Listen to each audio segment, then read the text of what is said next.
The fact is that the Democrats have no new evidence. None. None, zero, zip, zilch. In fact, as I say, the main revelation from the new book is that Christine Blasey Ford's best friend does not believe her, and not only does not believe her, has now suggested openly that she was being pressured by Christine Blasey Ford and allies to go after Brett Kavanaugh. That's an astonishing story. That's an astonishing story. Imagine that the same thing had happened about Paula Jones in the 1990s, that there was somebody who Paula Jones counted on as a witness to her encounter with Bill Clinton, and then that person had come out and say, not only do I not believe Paula Jones, Paula and her friends in the Republican Party were calling me and pressuring me. You think that might have been front page news? But here, it's not front page news. It's reported begrudgingly and late by the New York Times. Here's how the media have decided to cover all of this. So is the story the botchery of the New York Times? No, that's not the story. The story is, according to the Washington Post, inaction on Kavanaugh allegations reignites political rancor. So you get this?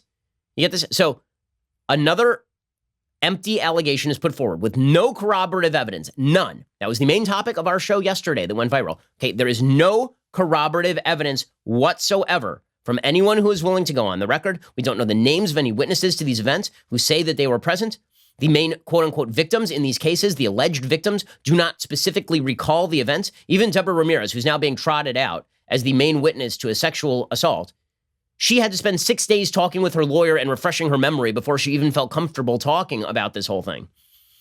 And then you have Christine Blasey Ford, whose entire story is doubted by her main witness, Leland Kaiser. And the story isn't Democrats try to reignite political fervor with empty allegations. No, the story is, the Republicans didn't fully investigate these empty allegations. How would they real serious question. How would you suggest that they investigate an allegation by a guy who provided apparently no details in which the alleged victim doesn't recall the event? How do you purport to go about investigating that? Law enforcement has resources. Those resources are not endless. They don't spend every day tracking down every allegation of misbehavior in which there is no supportive evidence provided.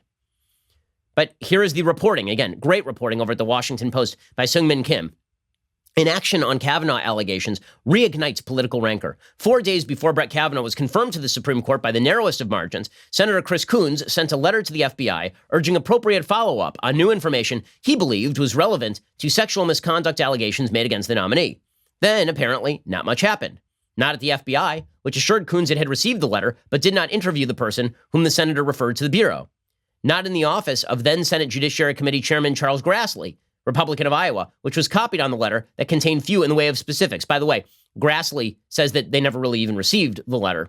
It is also important, I love that they just sort of, by the way, it contained very little in the way of specifics. Maybe that's why the FBI didn't spend its time and resources investigating. If you say, I saw a bad thing happen, what do you think the FBI is going to do with that?